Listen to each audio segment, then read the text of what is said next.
A minha galera do meu coração, vamos começar aí a nossa primeira aula do super intensivo irado. O nosso objetivo vai ser alcançado. Acredite, faça muito exercício para poder sim responder a prova com tranquilidade. A cada dificuldade, a cada barreira que você encontrar naquela questão, você tem que saber o porquê que você errou aquela questão, como resolver aquela questão e você estará mais forte e vai chegar lá no Enem tranquilão para poder aí conquistar a sua vaga. Galera do meu coração, na aula de hoje falaremos sobre cartografia. Marcelo, cai muito no Enem? Não, não é um dos conteúdos tops da prova do Enem, mas aparece. É aquela questãozinha que aparece ali perdidinha e você vai resolver ela com tranquilidade. A notícia é boa, são questões do nível mais fácil que aparecem, mas às vezes tem uma questão um pouquinho pegada e as pessoas erram aquelas questões lá que era com certeza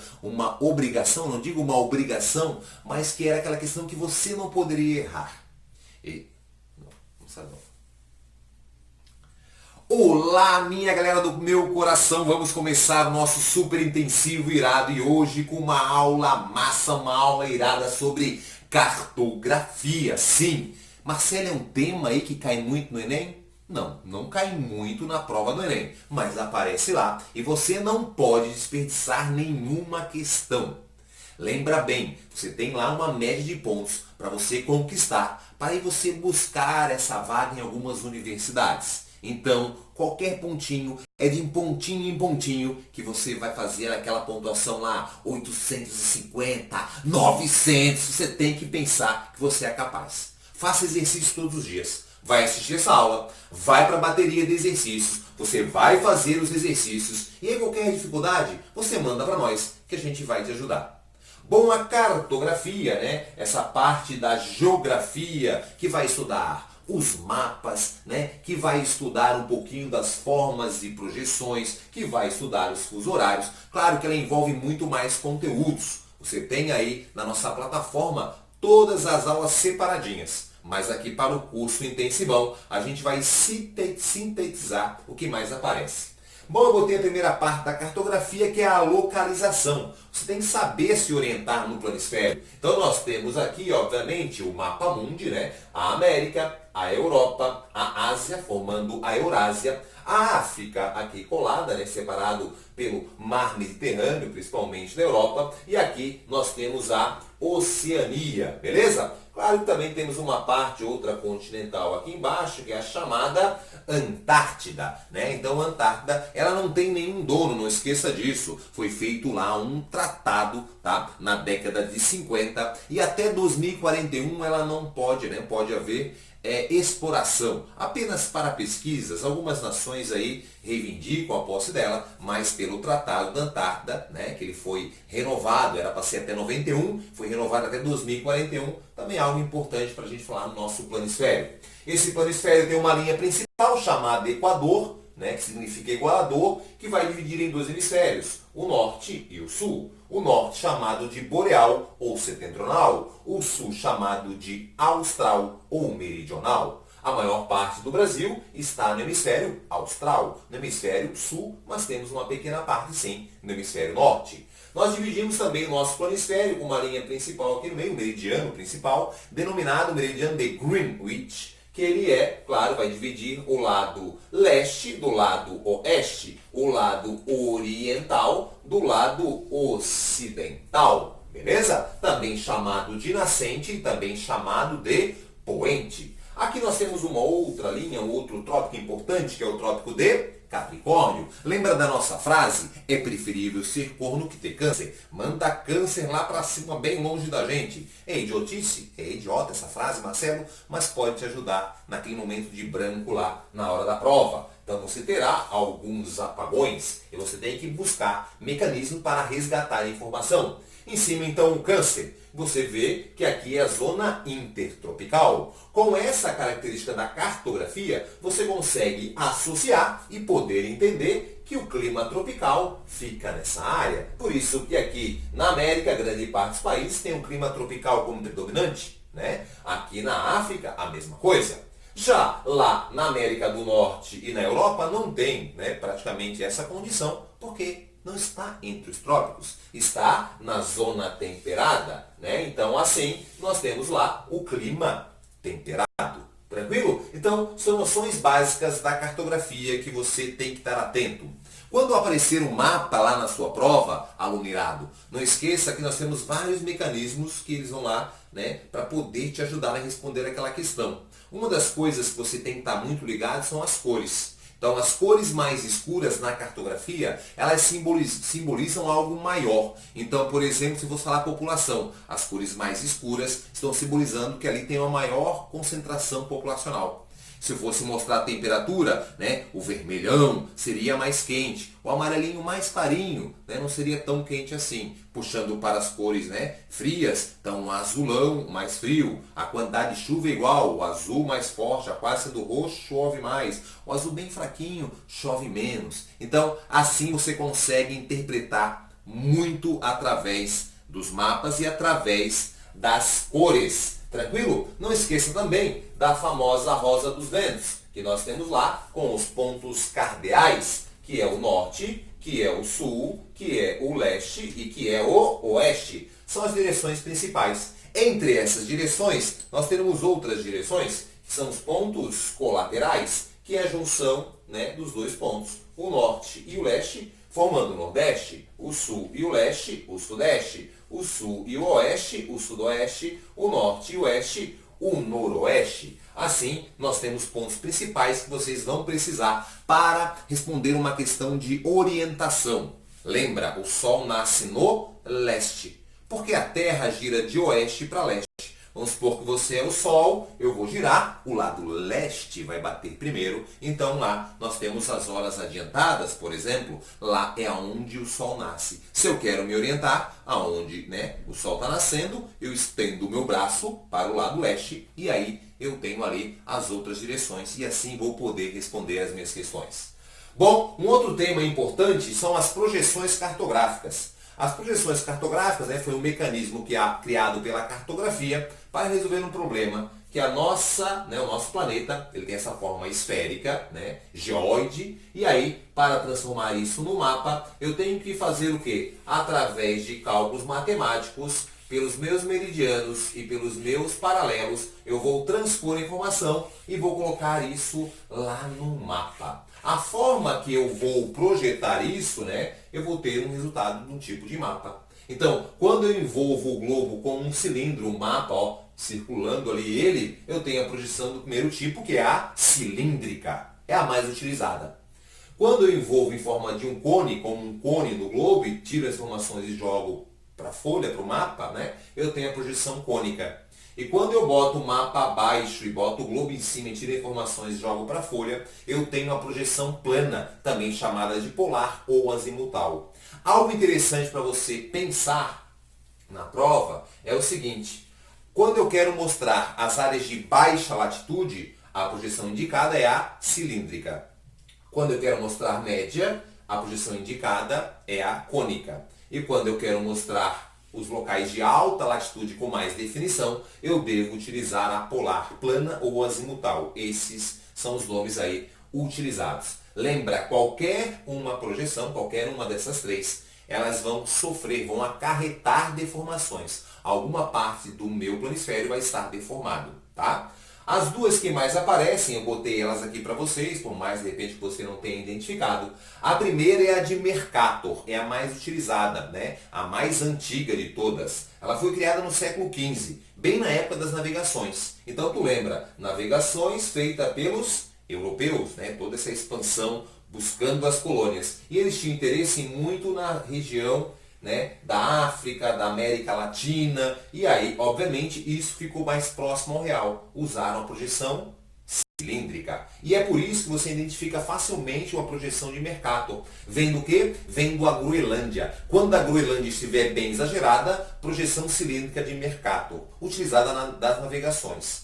Algo aí para você responder e não cair em nenhuma pegadinha. Essa projeção tem como característica, além dos paralelos e meridianos formando ângulos 90 graus, ser eurocêntrica, a Europa no centro, ela é uma projeção conforme. Ela mantém a forma, mas não a área. Pô, Marcelo, mas a Groenlândia está grande, mas ela está no mesmo formato. Ela não, né, foi deformada. Ela foi exagerada, mas ali digamos ali, ela mantém a forma, tá? Então você pensa assim, essa aqui é uma orelha, né? E essa aqui é a mesma orelha, então ela mantém a mesma forma, tá? Só que a área foi exagerada. Já a segunda projeção, ela é a de Peters. Ela foi criada, galera, bem mais recente, na década de 70, no período da Guerra Fria, e é por isso que as questões políticas são bem evidenciadas. Percebam, né? Se eu fazer aqui a Groenlândia, ela estaria lá no tamanho bonitinho lá, né? Mas nesse caso, ele vai alongar as partes do hemisfério sul. É meio que uma crítica mostrando essa importância, né, no período da Guerra Fria do hemisfério sul. Então essa projeção ela não mantém a forma, mas ela mantém a área. Como ela mantém a área, ela é chamada de equivalente. Beleza? Tranquilo? Então isso é o principal de projeções. Marcelo no Enem. Por incrível que pareça, o que mais caiu no Enem, mas é tão fácil para responder, é a projeção 3. Eles botaram já 2 vezes o símbolo da ONU lá e perguntaram qual projeção foi utilizada. A resposta é ou plana, ou polar, ou azimutal. Beleza? Tranquilo? Bom, chegamos agora no nosso terceiro conceito importante para a sua prova do Enem, que é fuso horário. Sim, fuso horário é importante, tá? Recentemente tivemos aí, né, o fim do horário de verão. Então, vamos ficar atento que pode aparecer na prova. Então, lembra que fuso horário está associado diretamente ao movimento de rotação da Terra, né? Essa volta completa, 360 graus, ela é feita de oeste para leste, né, nesse sentido, e demora 24 horas, beleza? E é por isso que o Sol nasce no leste, porque o leste é primeiro iluminado. Algo também interessante é que cada fuso horário é obrigado a ser em 15 e 15 graus. Por quê? O tempo todo, né, o percurso é 360 e o tempo feito é 24. Faça em relação 360 em quanto tempo? Em 24 horas, divido e vai dar 15. Então, cada um fuso é de 15 em 15 graus. Você pode responder essa questão de vários tipos, tá? Todas as provas do Enem, com esse tipo que eu vou ensinar, que é bem básico para você, você conseguiria responder em qualquer questão da história do Enem. Então, primeiro eu botei aqui um exemplo. Ponto A, ponto B, ponto C. O ponto A está a 45 leste. Vou dar aqui para ele 15 horas. Que horas tem no ponto B 30 oeste e no ponto C 90 leste? Você traça uma reguinha e bota o meridiano principal, que é o meridiano de Greenwich, Greenwich Meridian Time. Fica lá na Inglaterra. Então todo ponto é referenciado a ele. Por exemplo, 45 leste de Greenwich. Beleza? Então sabe que cada fuso, cada 15 graus é um fuso, cada um fuso 1 hora, né? Então 15 graus 1 hora, 30 graus 2 horas, 45 é 3 horas leste. Se a Terra gira para cá, 3 horas a mais do que Londres. Beleza? Então vamos lá. Vamos botar esse ponto na reguinha. Leste, né? 15, 30, 45. Aqui está o ponto A. O ponto B, 30 oeste, 0 grau, 15, 30. Aqui está o ponto B.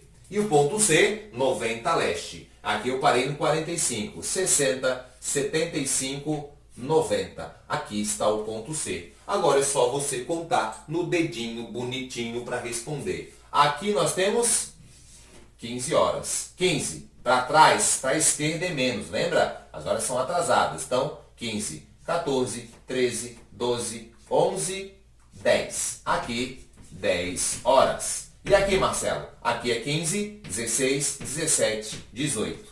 18 horas. Vamos fazer o teste aqui, ó. Vamos ver aqui do 10. 10, 11, 12, 13, 14, 15. Fechou. 16, 17, 18. Fechou. E assim você vai calcular as questões. Ah, Marcelo, mais uma vez eu vi com tempo de voo, o cara pegando um avião. O que tu faz com o tempo de voo? Você soma, porque o tempo não para. Se ele pegasse o avião daqui para cá e demorasse 3 horas, tu ia botar aqui mais 3. Resposta aqui, então, seria 13.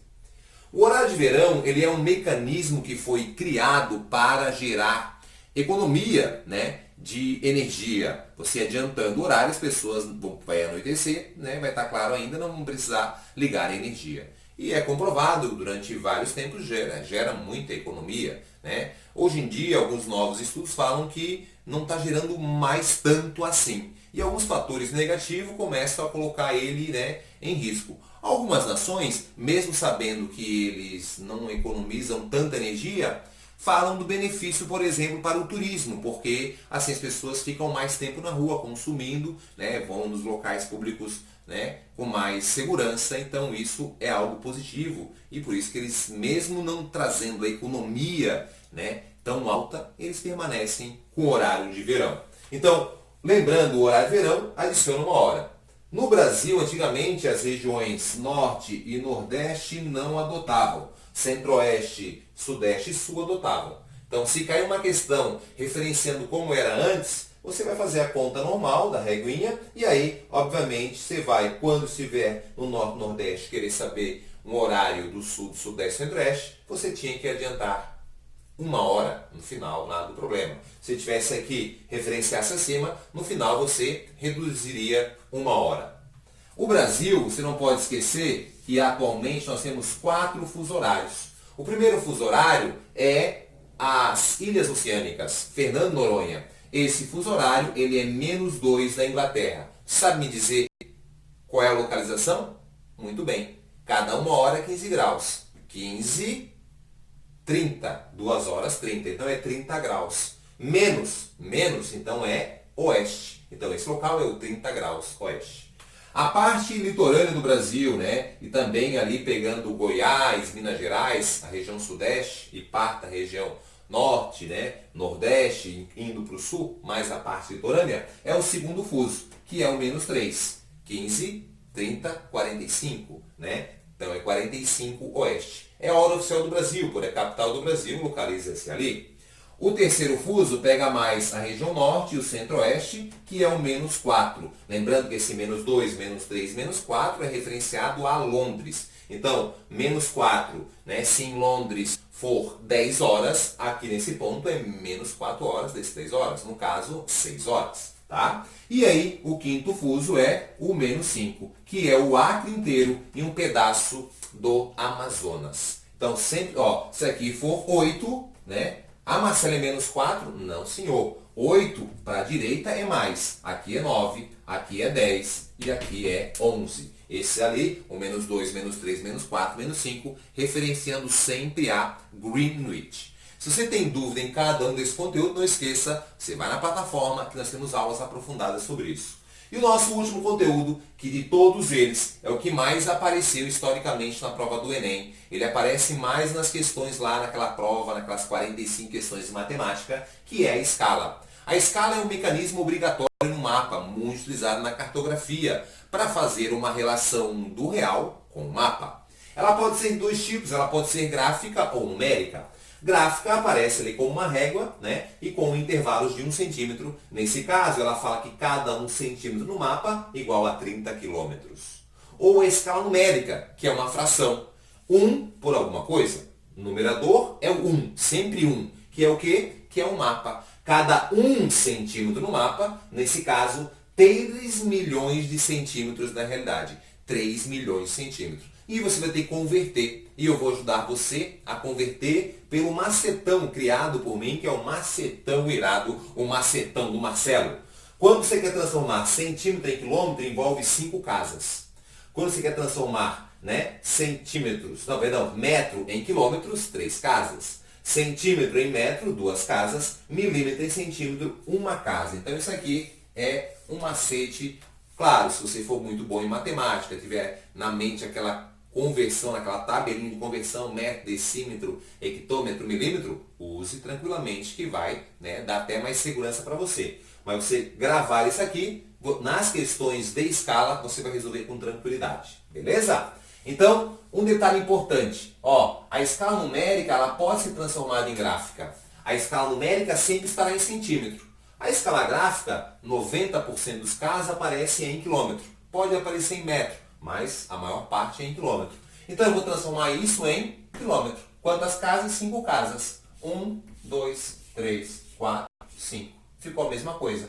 Cada 1 centímetro igual a 30 quilômetros. Para resolver escala tem uma fórmula, que é escala igual D sobre Dzão. O E é a escala, o D é a distância no mapa e o Dzão é a distância real. Você só vai substituir e vai resolver a questão. Então lembra, como é que eu vou botar aqui na escala? Eu boto só o 3 milhões? Não, senhor. Você bota 1 por 3 milhões. Isso que você vai colocar aqui para poder responder esta questão. A distância no mapa e a distância real. Aí eu botei aqui um exemplo para você. Entre a cidade A e B, 5 centímetros. A escala é 1 por 5 milhões. Qual é a distância entre a cidade A e B? Você ia lá responder na fórmula. A fórmula é 1 por 5 milhões igual, distância no mapa é 5, distância real, o que eu quero descobrir. E aí eu vou multiplicar na regra de 3. D vezes 1D, 5 vezes 5 milhões, 25 milhões. Certamente você não vai falar, da minha casa até a casa dela, da minha cidade até a cidade dela, eu tenho 25 milhões de centímetros. Você fala em quilômetros. Então, para transformar centímetro em quilômetro, 5 casas. 1, 2, 3, 4, 5. E a resposta é 250 quilômetros. Mas para fechar, tem o macetão do Marcelo, que você vai aí ganhar muito tempo. Sabendo que a prova do Enem é uma prova, né, que você tem que responder lá com agilidade. Você não pode ficar lendo com calma, enunciados grandes. Quando vê, o tempo acabou e você não respondeu. Então, vem aí o macetão. E o Marcelo vai responder cantando para fechar a aula. Vamos aprender a escala calcular, de numérica em gráfica transformar, tirando 5 casas, isso ocorre bem. Multiplicando com o D, distância tem. É muito mais fácil que responder isso aqui. Não esqueça para fechar também que quanto maior o denominador, menor é a escala. Beleza? Quanto maior for ele, menor é a escala. Quanto maior a escala, que o denominador é pequeno, eu tenho mais detalhes, eu consigo ver os detalhes. Porém, numa escala pequena, essa com grande denominador, eu consigo botar uma maior área. Então, o mapa mundi é com essa escala pequena, com denominador grande. Deu para entender? Beijo no seu coração. Essa foi a nossa primeira aula do nosso curso super intensivo e irado. Meu objetivo é te ajudar. Eu vou te ajudar. Você vai conquistar. Você tem que acreditar. Um beijo no seu coração, né? Se você está gostando, a gente pede para você lá se inscrever em nosso canal e ajudar a gente a multiplicar o nosso trabalho. Meu objetivo é único. Ajudar as pessoas a transformar as suas vidas. E juntos, você com a sua vida transformada, vamos poder ajudar muitas pessoas com a função social que você escolher. Seja medicina, odontologia, seja na engenharia, seja professor. Vamos fazer o bem, vamos ajudar o próximo, não pensando apenas em dinheiro. Até lá, nosso próximo encontro, nossa próxima aula. Espero você na unidade de Geologia. Valeu!